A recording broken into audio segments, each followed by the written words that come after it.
Well, hello everyone. Welcome back to another episode of Chips and Talk. Grab a snack, let's chat. This is episode 62. Thank you so much for joining me today, whether you're on Spotify, Apple Music, not on Google, because I'm not on Google Podcast. I totally should, but yeah, thank you so much. Or you're on YouTube and you are watching the video version of this podcast and you're seeing my face. Thank you so much. My YouTube channel, of course, is superjesusjackson. But today, we are going to be munching on Funyuns Flamin' Hot. There we go. I've done these before on the channel, but it's been a while since I've had them. Oh God, here we go. I am pretty full, so I'm just really only going to have one or two. Hold on, let me see if I can get a thumbnail here. I don't know, dude. It's crazy. Something like that. Oh, there we go. I don't know. It looks pretty cool, but, you know. Oh, my God.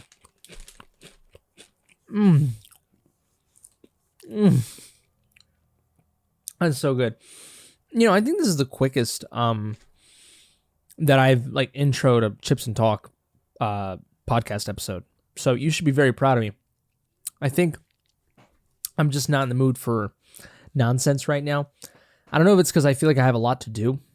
Maybe that's one of those. But yeah, for you audio listeners, sorry if there's any pause or anything like that in me showing something to the camera or whatnot. If you really want to be part of the action, you go to superjesusjackson or youtube.com/superjesusjackson. Or in this case, I think YouTube has introduced YouTube handles, and my handle, of course, is at superjesusjackson. I don't really know how those work. I think it's to find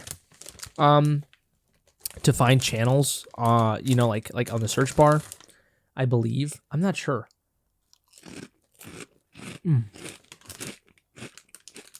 My God. You know, they're not too oniony. They're very corn flavored. So it's kind of funny how they're... the original Funyuns are pretty onion flavored, I would say, but not... And these are much less so.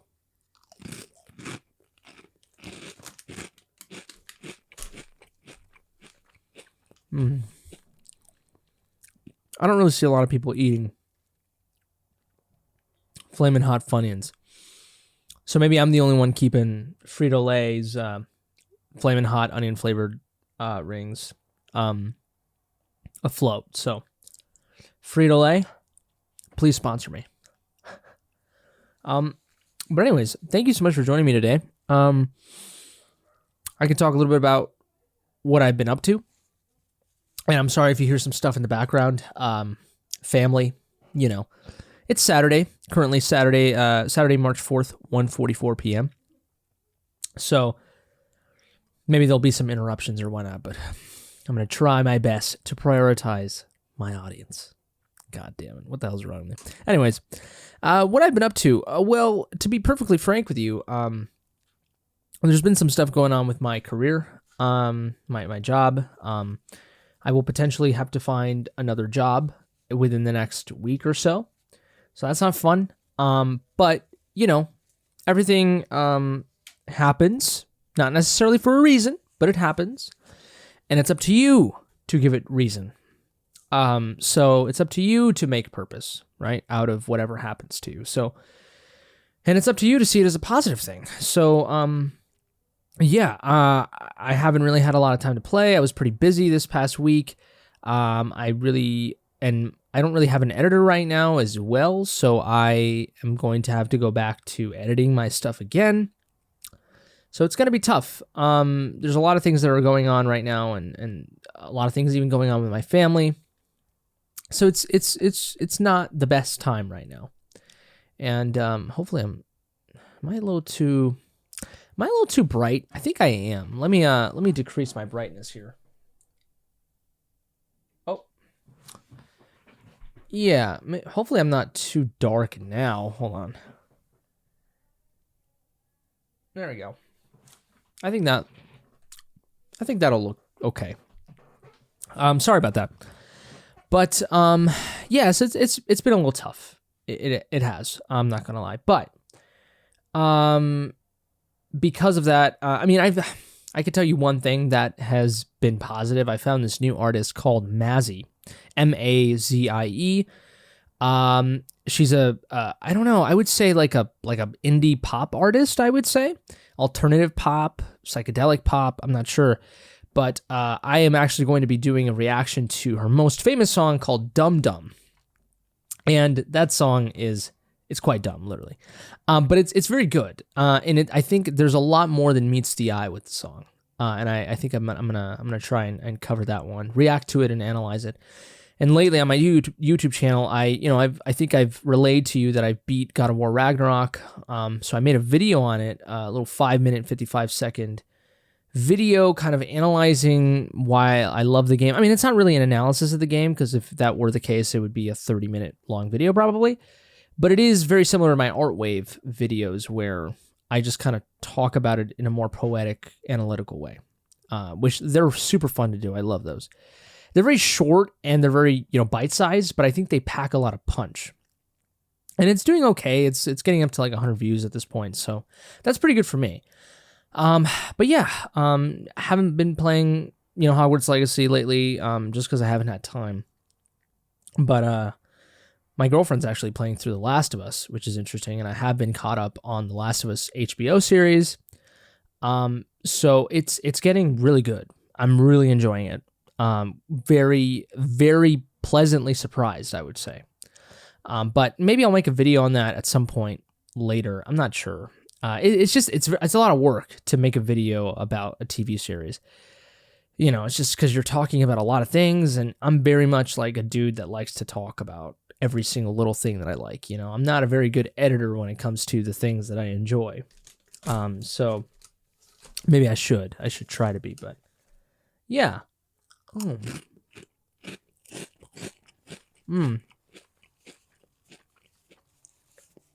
Maybe I should stop with these chips, because I'm quite full. You don't want to overdo it. You really don't, especially with spicy stuff. Let me drink some Dasani. Oh, I think I'm going to sneeze. That was terrible. I'm so sorry. Oh.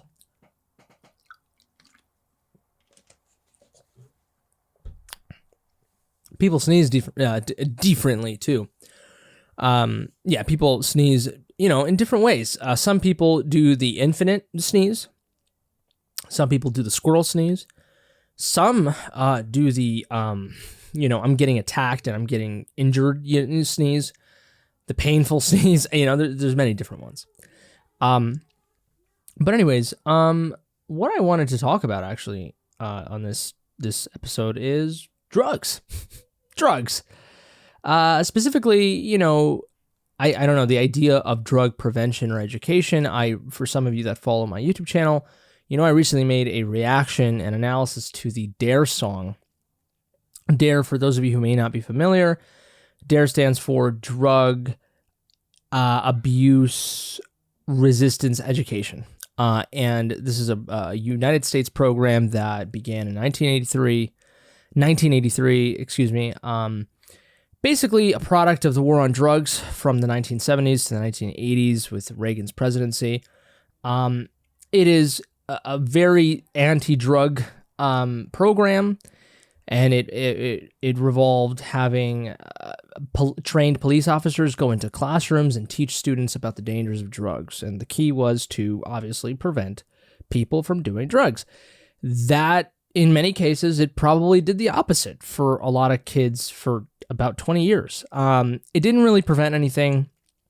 It did very little. And it, if anything, it like I said, it gave curiosity to some kids. The program did eventually change because the studies came out analyzing the program's effectiveness. So it changed to have a different program called Keeping It Real. Pretty much at this point, by the late 80s and 1990s, this D.A.R.E was everywhere, and at some point it even it went like global.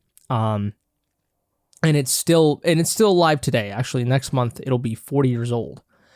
So it's insane to think. Chances are, if you are a person under the age of 50, middle 40s, you probably went through D.A.R.E. And I very much did. It wasn't I wasn't experienced.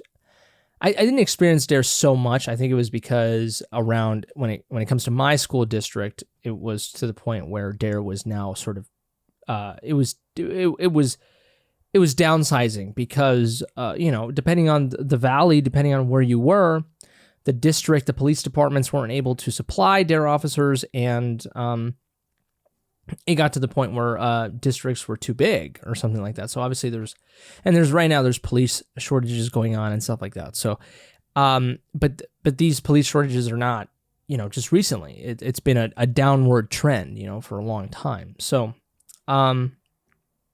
no, I wouldn't say a long time, but I would say lately. But I went through D.A.R.E. around 2009 or 2008, I think one of those. But which was when it was still sort of prevalent in my area. But it certainly still is prevalent everywhere else in the United States, for the most part. It is found in middle school. It's found in high school. So, but I guess the topic really isn't about drug education. I mean, well, no, it is. It is. God damn it! I keep contradicting myself. It is about drug education, but really, I don't know. I'm curious as to you, if you ever want to write in, or you can comment down below on this YouTube video, or you can email me, superjesusjackson@gmail.com, your thoughts. But drugs, it's always been taboo for me to engage in any sort of drugular activity. It just, I've been scared of drugs, and I think D.A.R.E. Definitely pushed me, motivated me to be even more scared of drugs, right? A lot of education, true education, obviously begins in the household. And so when you have a household that holds drugs in a very taboo sort of way, when you go through a program like D.A.R.E., it will solidify that thought process even further. So for me, D.A.R.E. kind of worked. It worked as intended. But it's weird because there's a lot of contradiction. Of course, I'm a human being, just like all of you. So when I was a kid, I watched a few movies like American Me or Blood In, Blood Out. These were really notable movies in the Hispanic culture, and I watched all these films. And these films, they don't necessarily glorify drugs, but drugs and gang violence are a huge part of these films. And so watching these as a kid, I really sort of idolized it in a way. I glorified it. I mean, I didn't want to necessarily be it, but I was fascinated by it. And it definitely, it was cool to me. It was something I would never engage in because I was too scared. And I definitely knew right from wrong in terms of, okay, this is wrong. My family would hate me if I did this. And school, and I was a fairly good kid in school and whatnot. For the most part, I mean, I did everything that I needed to do. I did my work and all that. I was still a boy, of course, but whatever that means. But I was very much scared of drugs, but I was fascinated with drugs. I'm fascinated with, and I think this is the case with everyone, right? I mean, it's part of the reason why when we see films, they're not glorifying overdosing, they're not glorifying getting high, but at the same time, the way that some of these scenes are shot, the way that some of the dialogue is delivered, or just the sequences that happen when things involve drugs in film and music, it's always, in an artful way. You know what I mean? And it's like war movies.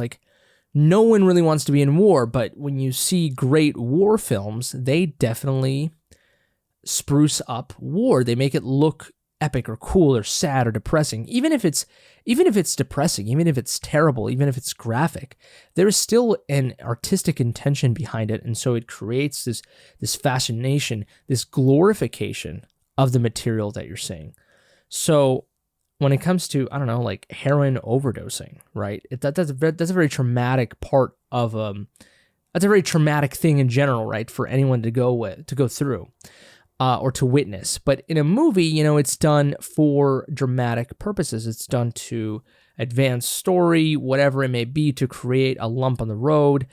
I don't know if that's the right metaphor, but it's to create tension, it's to create drama, for you to have engagement, right? Is it fun to see that? No, it's not fun, but it's engaging, it's entertaining. And so I've always been sort of in love with that, to the point where, I sort of think these weird, terrible thoughts of like, if there's a way I'm going to go out, it's in the restroom with doing the deed. And it's awful to think, but I'm being completely honest with you. And many of you listen to this podcast, that I'm pretty honest. And it's in the same way that, people occasionally joke about, like suicide or whatever. Sometimes people joke about that, like, I'm going to kill myself or something. Like, I'm going to kill myself if this happens, like stuff like that.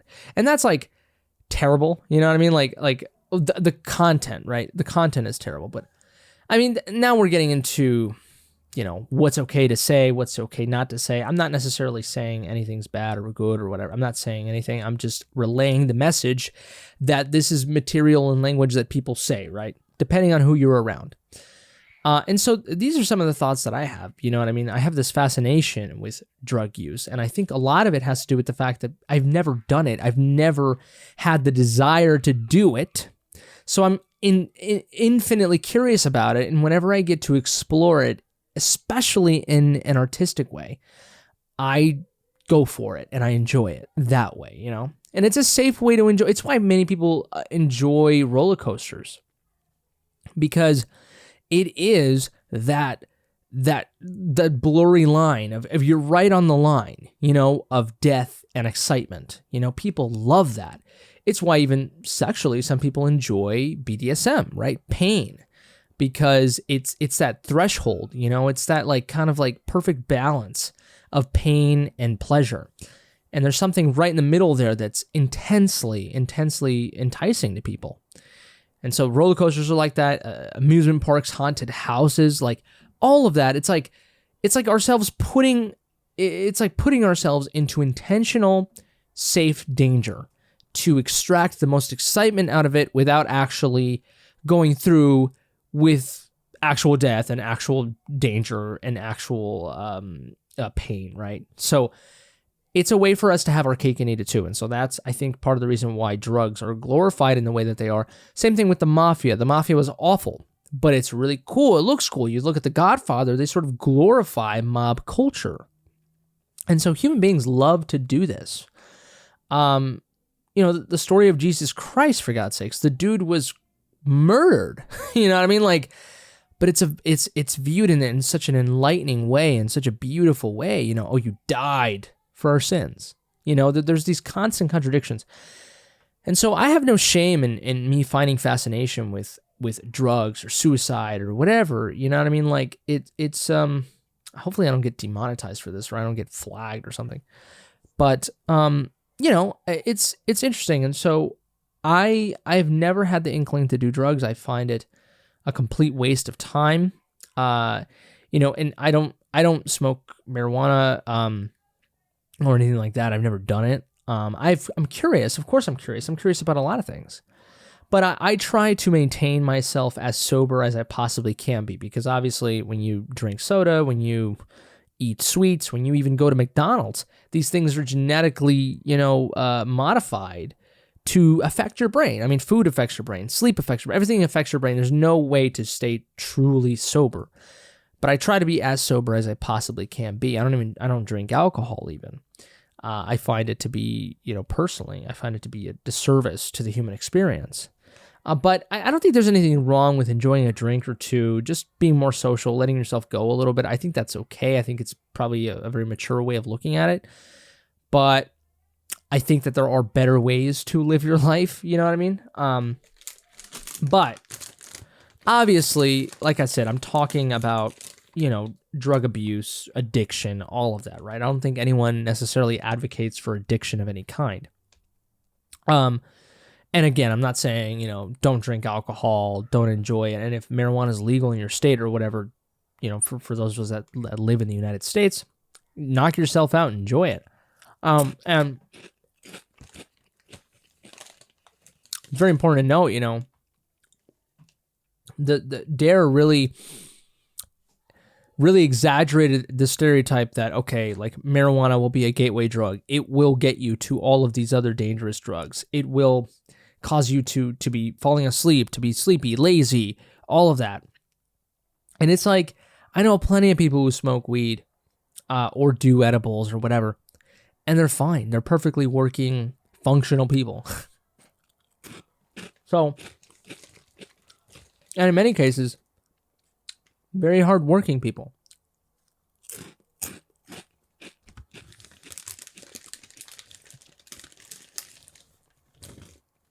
So that couldn't be further from the truth, but that doesn't mean, of course, that there's your typical pothead. I mean, that exists a lot too.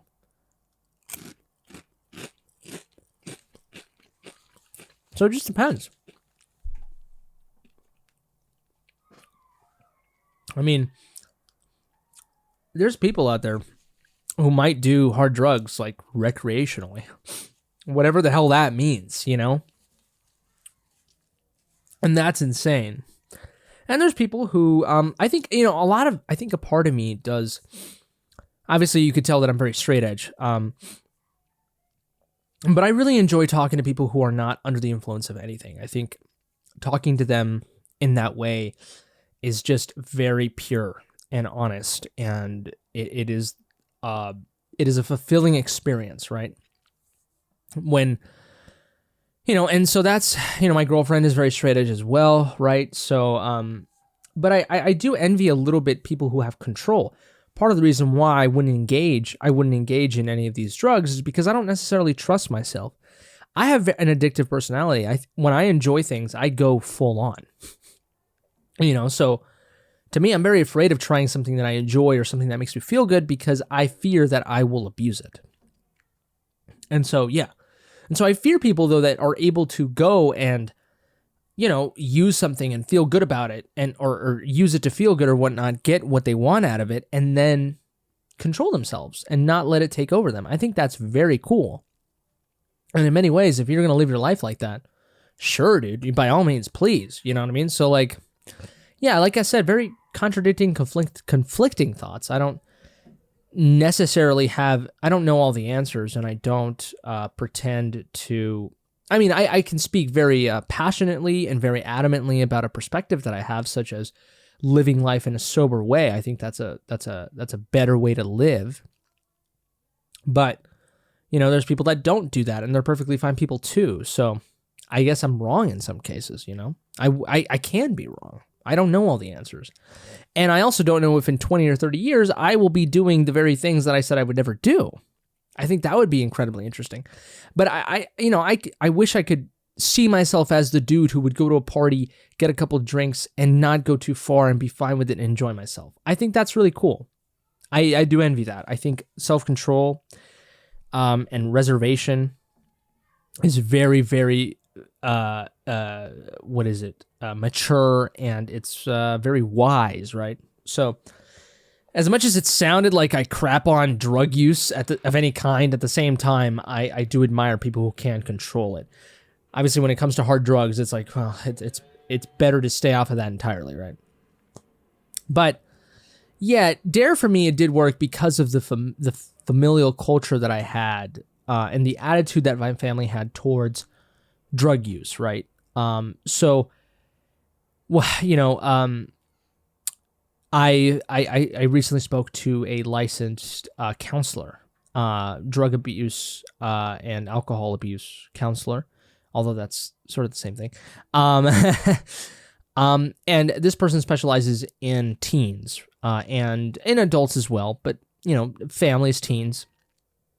And she said one thing that, of course, it's very obvious and it's something that I've always thought about, but it is this idea that, well, it's the environment that the child has, or that the youth has, the teen has around them, that can dictate sometimes whether that child or teen or whatever is going to go through the same steps, of drug use that their family is going through. So, even if you take this kid to D.A.R.E and you put him on the many lectures as possible, when they go home and they're surrounded by people who are doing those drugs, making bad choices, it's very hard for that kid to not do something different, right? Or it's very difficult for that kid to do something different, right? And not go through that same path.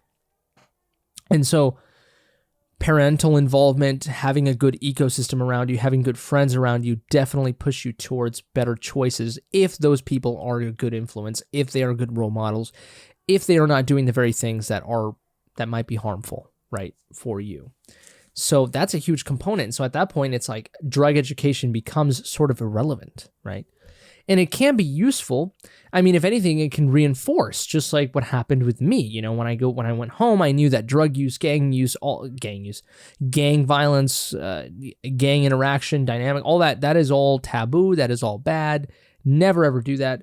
It's why even I used to have a very tainted view of marijuana, but as I started growing older and meeting new people, I realized, whatever, So,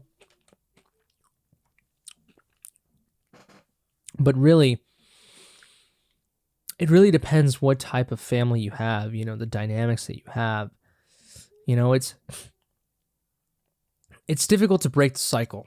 It really is. It's the hardest thing you can ever do. And sometimes I do think that the things that you grow up with, I think they can be things that you end up loving, but also the things that you grow up with can be the same things that you hate when you're an adult. So it just depends. I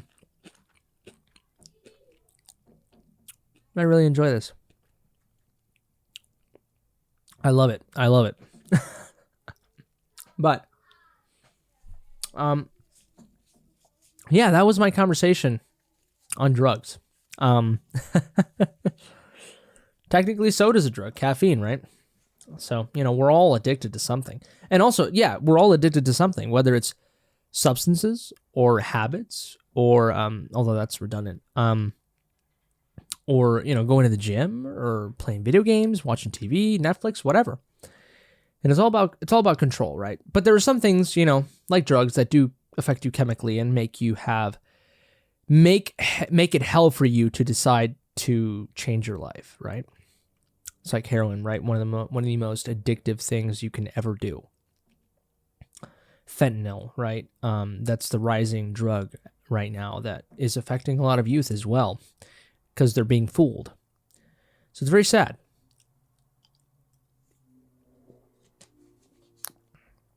But, D.A.R.E is doing better now. They have a better program.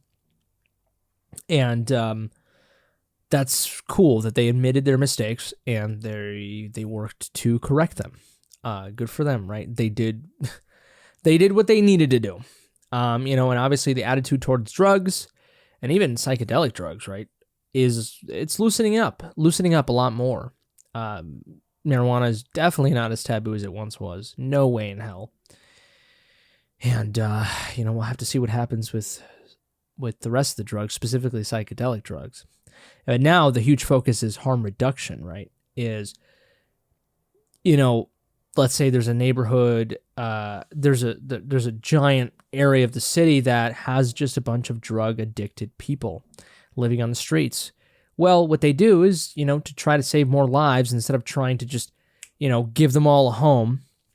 Because you can give homeless people a home anytime you want, but that's most likely not going to fix the problem that got them in that position in the first place.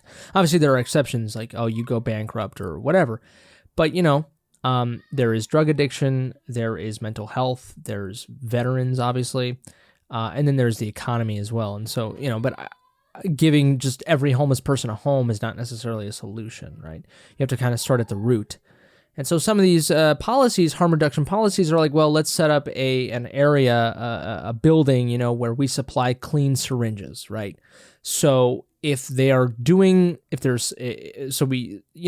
supplying their addiction, right? But in a much better way, in a cleaner way, in a way that's not going to end up with so many people lying on the floor dead, So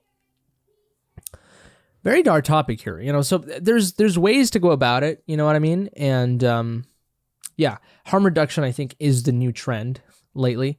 It is sort of an acceptance of what's going on, the difficulties that people are facing, and trying to accommodate them and trying to just reduce as much damage as possible, right? Because if you don't, you try to go the other way around and fight fire with fire, sometimes people, it ricochets, right? Just like D.A.R.E, what happened in the 80s. So it's a fascinating topic. But thank you so much for joining me today on this really interesting, I think, and serious topic. Hope you enjoyed it. Let me know in the comment section below what your thoughts on drugs are. Hard drugs, soft drugs, caffeine, whatever. Send me an email as well, superjesusjackson@gmail.com, on the topic that you would like me to cover next. And hopefully next week I'll be a little bit more chipper, and hopefully I will be talking about something more positive. Who knows? But thank you for watching me on YouTube. Like this video, share with your friends, subscribe to the channel, Super Jesus Jackson, if you enjoy this content. Leave a rating on the podcast platform of your choice. But that's it for me. You all take care, stay safe, and happy birthday to you if it's your birthday. Have a good workout, all of that. And take care, and until next time, I love you.